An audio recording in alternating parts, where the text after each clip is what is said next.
Salve, salve pessoal, tudo bem? Vamos falar aqui do continente africano e vamos estudar esses aspectos naturais, como é que a paisagem está disposta em todo o espaço do continente africano. Para a gente poder organizar isso, vamos lembrar que a paisagem natural ela é sempre composta por 4 elementos físicos básicos, que é o relevo, a hidrografia, o clima e a vegetação.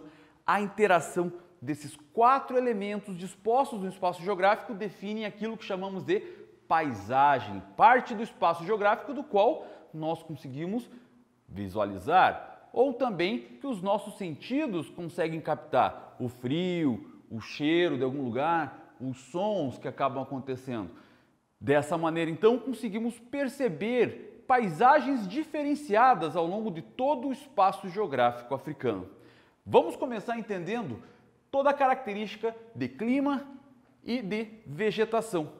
Dessa maneira, a gente consegue perceber também outros espaços, como a própria hidrografia e também as características de relevo. Uma característica muito importante da região do continente africano é justamente o fato de que o continente ele encontra-se exatamente dividido pelo Equador.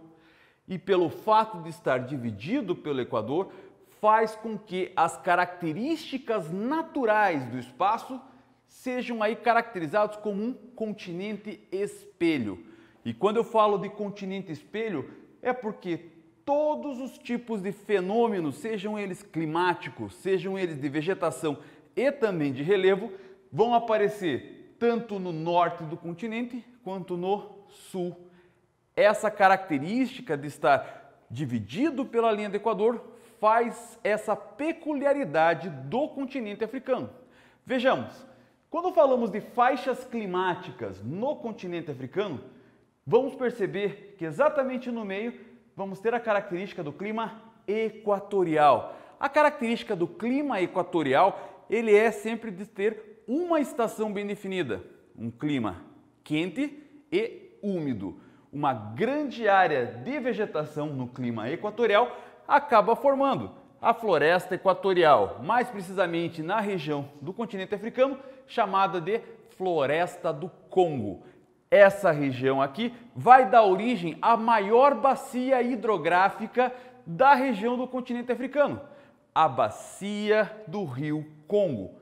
Além de ter essa característica de ser a maior bacia, e é importante lembrar, a maior bacia hidrográfica em volume de água, nós temos então aqui essa condição de muita umidade acontecendo aqui devido ao clima equatorial, dando origem à formação dessa vegetação, essa floresta exuberante aqui no meio do continente. Vamos lembrar que essa característica de floresta equatorial, ela vai dar origem a uma vegetação latifoliada. Latifoliada vem de latus, que significa amplidão. A amplitude dessas folhas, dessa cobertura, faz com que o interior dessas florestas seja escura, quente e bastante densa. Dessa maneira, dá condições para a formação dessa grande bacia hidrográfica na região. E quando falamos que essa região tem a maior bacia hidrográfica em volume de água, é porque eu estou falando que nós temos o maior rio do continente africano nessa região do chamado Delta do Nilo, até a região aqui do Lago Vitória, o Rio Nilo. Nós temos esse rio, que é o segundo maior rio do planeta, importante lembrar, só perde para o rio Amazonas. Então nós temos aí essa formação que corta toda essa área. Porém, em volume, nós vamos ter aqui o Rio Congo como o mais exuberante dessa região. Outra situação importante aqui, lembra que eu falei que ele é um continente espelho? Tudo que tiver a norte vai ter a sul. Agora percebo, deixando aqui o clima equatorial, vamos chegando então no clima tropical úmido. Uma região aqui ó, ao redor do clima equatorial vai dar condições para a formação de 2 estações bem definidas, com determinadas épocas, onde temos aí uma época de um clima com uma vegetação exuberante, mas com um verão úmido e um inverno seco. Essa é a característica da tropicalidade. E essa característica da tropicalidade vai dar origem à formação, aqui próximo da floresta equatorial, uma floresta tropical úmida. Vai ter características aí de uma floresta exuberante por causa da umidade existente na região. Porém, ela vai ter uma época de estiagem, vai ter uma diminuição dessas chuvas. Essa diminuição dessas chuvas vai fazer com que não tenha uma densidade tão interessante quanto da floresta equatorial, mas ela ainda vai ter essa formação forte, densa, exuberante.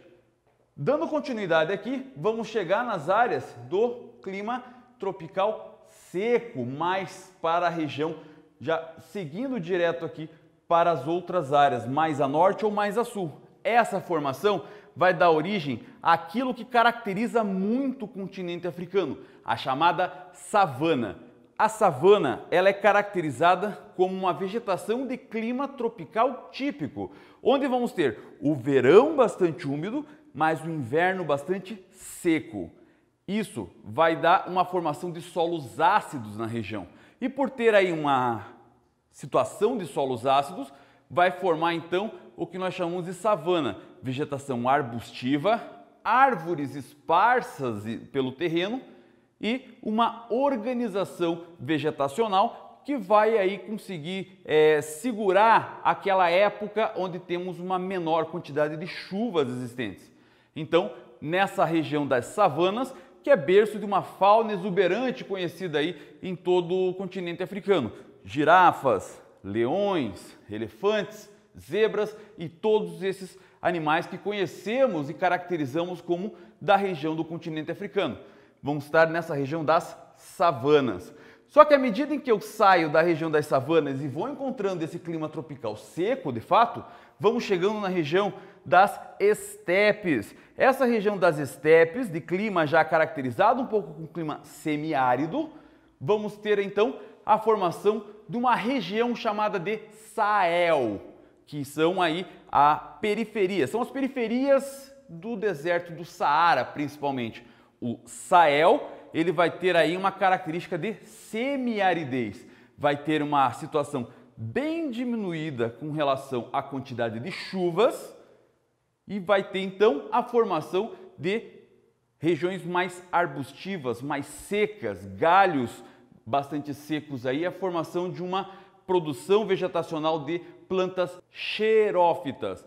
Uma vegetação então com um dispositivo biológico capaz de evitar problemas aí dessa hostilidade climática. Então ela tem um corpo envolto por uma cera chamada de cutícula que impede a evapotranspiração, espinhos que faz com que o vento passe e resfrie a planta e também raízes profundas, dispostas a buscar águas mais profundos lençóis freáticos da região. Isso acaba sendo caracterizado, então, a região do Sahel e essa área de estepes.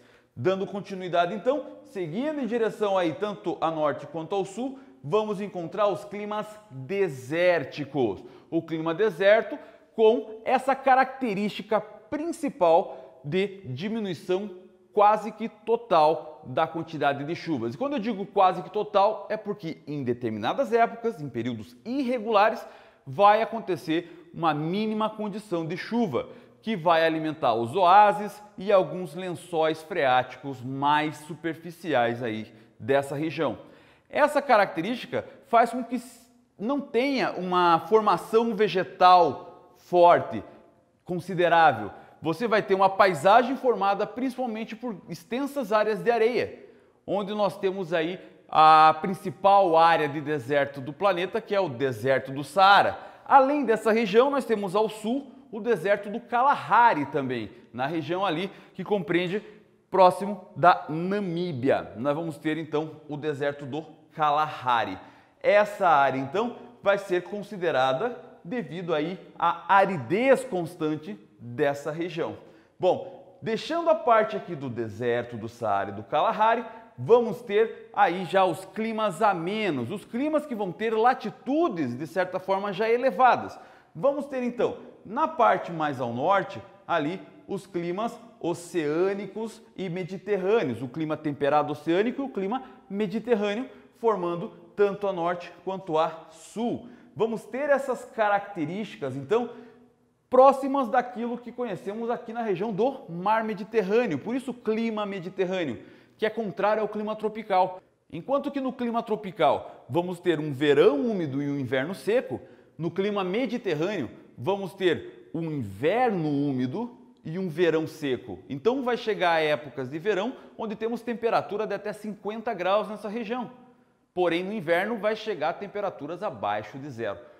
Essa ideia de clima mediterrâneo é aí uma das principais características da região do norte da África e também da região sul.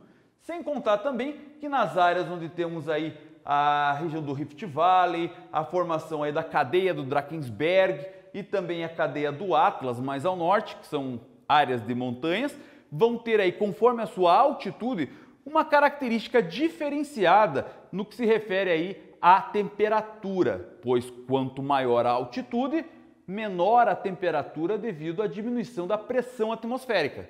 Outra situação aqui para a gente fechar, percebam que na vegetação do clima mediterrâneo vai ter aqui tanto a norte quanto ao sul a formação de áreas de garrigues, maquis, oliveiras e também videiras. Essas áreas próximas do Mediterrâneo e também mais ao sul são áreas propícias à produção de azeites de oliva, por exemplo, ou de produção de uva para vinhos, pois o clima acaba sendo agradável e propício a esse tipo de situação. Lembrando, nas áreas da cadeia do Drakensberg, na região do Rift Valley e na cadeia do Atlas, vamos ter uma vegetação de montanha, que ela vai variar conforme também a sua altitude.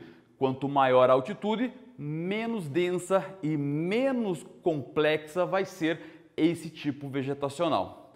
Eu espero que você tenha entendido aqui as características básicas da natureza do continente africano. Eu vou ficando por aqui desejando para você um ótimo momento de estudos. Muito obrigado por ter assistido essa aula e tchau, tchau!